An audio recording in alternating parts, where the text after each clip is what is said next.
नमस्कार दोस्तों, मैं समीर पटेल। आज हम भारत देश की उस सच्चाई के बारे में बात करेंगे जिसे सत्ता और मीडिया आपसे छुपा रही है। मैं आपको सच दिखाऊंगा इस भारत देश की नेताओं की और उस मीडिया की जिसने लोकतंत्र को गिरवी रख दिया है। मोदी वहाँ भी प्रधानमंत्री बन तो इतनी मेहनत क्यों कर रहे हैं? कहाँ है सबका साथ और सबका विकास का नारा? लगे हुए हैं। सब में आप फिट कैसे रहते कराते हैं। मजहर ले रहे हैं। जी आप इतनी मेहनत करते हैं, विज्ञापन तक सीमित है। थकते क्यों नहीं है? Wants to know। देश भी जानना चाहेगा। आप अपने इसमें सवाल पूछना अपराध बन चुका है। जब ईद होती है तो बकरे काटो। प्रधानमंत्री मोदी का सीना हमारी तबाही हुई है। दोस्तों, हम विश्व गुरु बनने का सपना देख रहे हैं, लेकिन क्या आपको पता है विकास किसका हुआ है? फोर्ब्स और ब्लूमबर्ग के रिपोर्ट के अनुसार पिछले 10 सालों में मुकेश अंबानी की संपत्ति लगभग 1.5 लाख करोड़ से बढ़कर 10 लाख करोड़ हो गई है, यानी 542% का उछाल। वहीं गौतम अडानी की संपत्ति 58,000 करोड़ से बढ़कर लगभग 9.5 लाख करोड़ हो गई है। यह 1534% का चौंकाने वाला उछाल है। वहीं दूसरी तरफ है भयंकर भुखमरी। ग्लोबल हंगर इंडेक्स रिपोर्ट के अनुसार भारत 55वीं रैंक से गिरकर आज 102वें स्थान पर है। देश की बड़ी आबादी आज भी भूखी सो रही है। यह कैसी विडंबना है? कहाँ है सबका साथ और सबका विकास का नारा? आपकी असली ताकत यह वोटर आईडी कार्ड आपके हाथ में। अगली बार वोट देने के लाइन में खड़े हो, अपनी खाली थाली और इन अमीरों की भर्ती तिजोरियों के बीच का फर्क याद रखना। दोस्तों, अब बात करते हैं एयर पोल्यूशन की।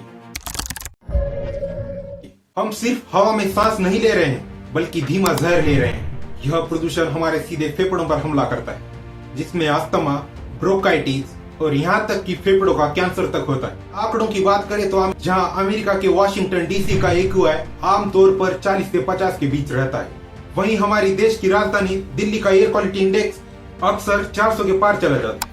यह कितना बड़ा अंतर है, जरा सोचिए। इसलिए दिल्ली जैसे शहरों में सांस लेना मतलब रोज 25 सिगरेट पीने के बराबर है। और यह जहर हमारे बच्चों की औसत आयु 10 साल तक कम कर रहा है। यूनाइटेड नेशन बार बार चेतावनी दे रहा है कि भारत 2.5 पार्टिकल्स के मामले में सबसे खतरनाक देशों में से एक है। यह वैश्विक स्तर पर प्रमाणित हो चुका है कि हम जहर में सांस ले रहे हैं। लेकिन क्या सरकार सुन रही है? नहीं। जो जागरूक नागरिक इस जहर भरी हवा के खिलाफ आवाज उठा रहे हैं, उन्हें भेड़ बकरियों की तरह पकड़ा जा रहा है और बेरहमी से जेलों में डाला जा रहा है। क्या इस देश में सवाल पूछना अपराध बन चुका है? सरकारी हमारे समस्याओं को ठीक करने के बजाय आवाज को दबाने में व्यस्त। जब तक हम आवाज नहीं उठाएंगे, तब तक न हवा साफ होगी, न सिस्टम सुधरेगा। दोस्तों, हम विकास की बात करते हैं, लेकिन क्या आप जानते हैं पिछले 10 सालों में कर्ज और सूखे के कारण 1 लाख से अधिक किसानों ने आत्महत्या की है। 2025 में भी हर दिन औसतन 8 किसान अपनी जान दे रहे हैं। हमारे देश के विकसित राज्यों में से एक महाराष्ट्र राज्य 2025 में जनवरी से मार्च तक सिर्फ इस 3 महीनों में 767 किसानों ने अपनी जान दी है। क्या यही है वो देश जो अपनी रीढ़ की हड्डी को खो रहा है? जब किसान ही मर रहा है तो हमारा देश किस पर खड़ा है? सोचिए। जब वह नेता सत्ता के सिंहासन पर बैठता है तो उसे अन्नदाता किसान का दर्द क्यों नहीं दिखता? अब बात करते हैं हेल्थ केयर सिस्टम की। एक तरफ तो हम दुनिया को दवाई बेचते हैं, लेकिन दूसरी तरफ अपने देश की हेल्थ केयर सिस्टम दम तोड़ रही है। सरकारी अस्पताल में मरीजों के लिए बेड नहीं है तो कभी डॉक्टर नहीं है। हालात इतने बदतर हैं कि गर्भवती महिलाओं की डिलीवरी फर्श पर हो रही। नहीं पड़ेगा, क्या करें जब नहीं देख रहे तो।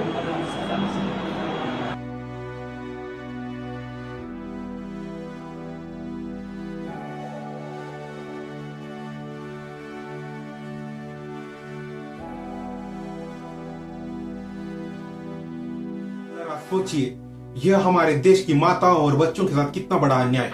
जब कोई मर जाता है तो शव ले जाने के लिए एम्बुलेंस तक नसीब नहीं होती। परिवार मजबूरन अपने प्रियजनों के शव को ठेले पर या कंधे पर ले जाने पर मजबूर होते हैं।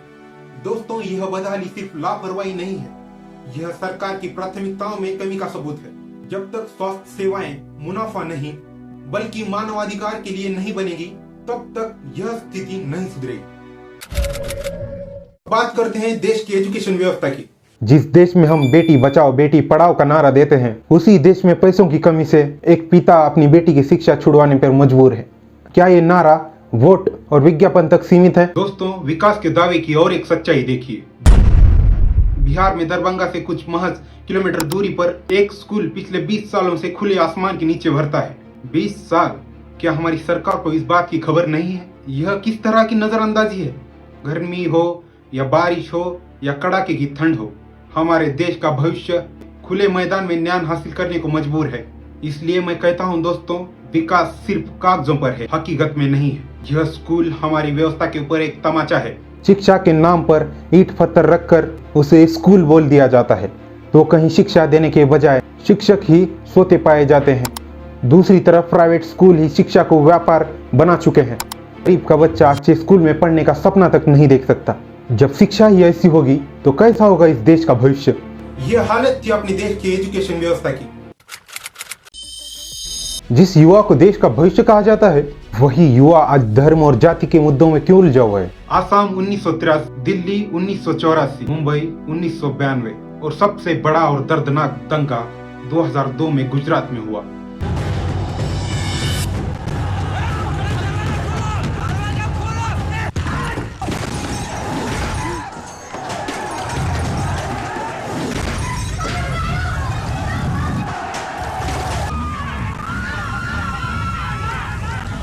ना तो औरतों को बख्शा गया, ना लाचारों पर गया। मासूम बच्चों की चीखों से भी उनका दिल नहीं पसीजा। उस भीड़ ने दरिंदगी की हर इंतहा को पार कर दिया। इन दंगों में न जाने कितने बेगुनाह और मासूम बच्चे और बूढ़े मारे जाते हैं, कितनी महिलाएं विधवा होती है, कितने घर उजड़ जाते हैं, कितनों की रोजी रोटी बंद हो जाती है सिर्फ इस धर्म की आग में। और अब बात है लोकतंत्र के चौथे स्तंभ की। जब मीडिया सच्चाई दिखाने के बजाय सत्ता की चाटुकारिता में लगी हो, जब सवाल पूछने के बजाय सत्ता के तारीफों के पुल बांधे जाते हो, तो मैं इसे कैसे कह दूं कि ये लोकतंत्र का चौथा स्तंभ है? बैठ जाता है। और सुनिए, वास्तविक तौर पे इस्लाम का बढ़ने का मुख्य कारण है कि 4 शादियां करना अलाउ कर दिया, 100 रखे कर दिए। 4 हम क्यों कर ले? हम नाइंसाफी करें? हम आदमी को जानवर नहीं इंसान बनाना सिखाते हैं। इंसान को बदतमीजी ना करे, बैठ के रास्ते भर दो। नहीं, इस तरीके के नहीं। पाकिस्तान से वीडियोस भी आते हैं, वो कह रहे हैं कि मोदी वहाँ भी प्रधानमंत्री बन जाए। कहते हैं कि अगर सब इतना आसान है तो इतनी मेहनत क्यों कर रहे हैं? आप इतना ट्रैवल कर रहे हैं, दिन में 5, 4, 6 रैली, 4-5 रैली कार्यक्रम, तो इस प्रदेश में तो कोई दूसरे प्रदेश में आप निरंतर लगे हुए हैं, हर कोई देख रहा है। तो इस सब में आप फिट कैसे रहते हैं? इतनी ऊर्जा आप कहां से लेकर आते हैं? पहले अपने आप को तो सुधारे। फुल ब्लैक में अपने पति को महाराज ये 3 साल से अपने पति से अलग रह रही है। जो और हाँ हेलो नहीं क्या मारेगी? क्या मारेगी मुझे? क्या मारेगी? ये हाथ प्रधानमंत्री जी, आप इतनी मेहनत करते हैं, इतना काम करते हैं, आप वाकई थकते क्यों नहीं है? पूछता है Bharat, nation wants to know, आप इतने रिलैक्स कैसे रहते हैं? और क्या इसके लिए ऊपर वाला शक्ति भी और ज्यादा दे देता है क्या? देश भी जानना चाहेगा। आप अपनी जेब में पर्स रखते हैं क्या? पर्स रखते हैं क्या? बटुआ जिसके अंदर पैसे होते हैं। मैं जब ईद होती है तो बकरे काटो तो कोई प्रदूषण नहीं है, और जब क्रिसमस होती है तब पटाखे चलाओ तब कोई प्रदूषण नहीं है, लेकिन जब दीपावली आती है तब प्रदूषण हो जाता है। होली आती है तब ये कहते पानी वेस्टेज हो रहा है। अरे तुम्हारा सब कुछ पीछे, हमारे सनातनियों के पीछे पड़े रहोगे क्या?